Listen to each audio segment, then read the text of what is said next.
Did you know? The Nintendo DS went through a number of different name changes during its development. Nintendo President Satoru Iwata revealed in an interview for WarioWare DIY that the codename Iris was used for a next-generation device that was planned to succeed the Game Boy Advance. The Iris name is derived from the Japanese plant, the Iris insata. This is evident by the name of Intelligent Systems' official DS emulator provided with DS development kits, Insata. By the time the prototype had developed into a console that featured two identically sized screens, it went by the codename Nitro. This can be seen on Nintendo hardware and software, abbreviated to NTR. Of course, the name was finally settled as Nintendo DS, which actually has two meanings. The DS in Nintendo DS stands for both Developer System and Dual Screen. The handheld did potentially have another name, however. In March 2004, Nintendo of America filed a trademark for the name City Boy. Nintendo apparently thought the name City Boy would appeal to a young adult demographic with a busy, on-the-go city lifestyle. It's also thought that they hoped the name would transform the Game Boy brand from being seen as a child's toy to something more mature. This lines up with Nintendo's philosophy with the DS. Nintendo effectively used celebrity endorsements to encourage older people and women to take the Nintendo DS brand seriously. The idea of a handheld tailored for city life is still a part of Nintendo's philosophy, as evident by how much they've invested in the more social capabilities of the Nintendo 3DS, like Spot Pass and Street Pass. City Boy was also thought to be a name reserved for a backup handheld in case the DS failed. If it did fail, Nintendo could simply go back and continue the Game Boy line of handhelds. Of course, the DS and even its successor, the Nintendo 3DS, went on to be a major hit. The DS sold well over 150 million units, making it the best-selling handheld games console to date, and the second best-selling video game console of all time. As with its Game Boy predecessors, the DS went through a few different updated designs, including the DS Lite, DSi, and DSi XL. The design of the various DS iterations harken back to Nintendo's very first handheld line, the Game & Watch. In particular, the white DS Lite bears a striking resemblance to the Legend of Zelda Game & Watch, released in 1989. Speaking of 1980s Nintendo games, there's a couple of fun little secrets hidden in the Nintendo DSi sound recorder. After recording a sound clip, selecting it, and leaving it idle for a minute, the sound will be remixed into the classic Super Mario Bros. Overworld theme.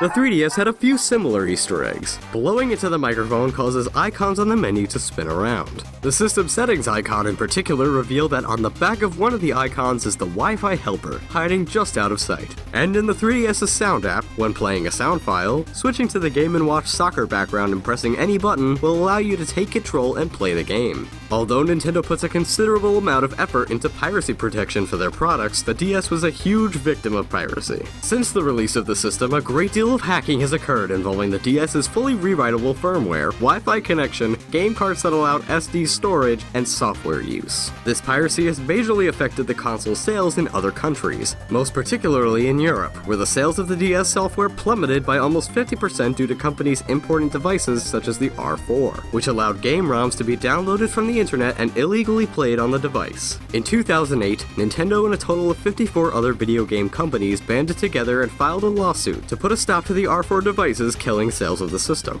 They used an unfair competition prevention law as the legal grounding, stating that such devices hurt the growth of the entire game industry.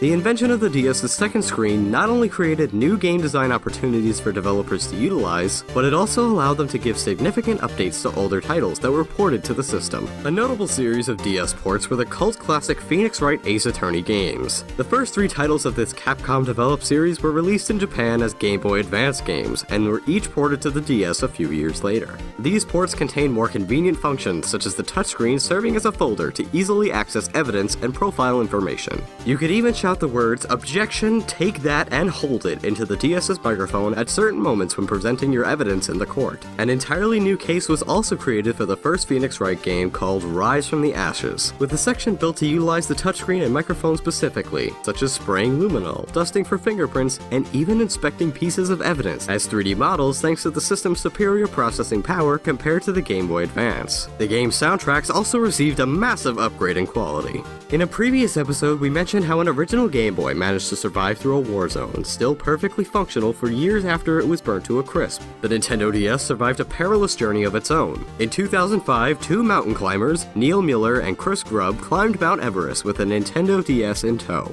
A huge amount of electronic equipment that was brought along, including a CB radio, Dell computer, and 4 MP3 players, all broke down from the extremely high altitudes, but the Nintendo DS managed to hang in there. A piece of gaming history made it to the top of Earth's highest mountain. The two men apparently enjoy playing Madden during their ascent. The DS was, however, designed with durability in mind. Nintendo refused to develop any Nintendo DS prototype farther until it could survive a 1.5 meter or 5 feet drop 10 times without any loss in functionality.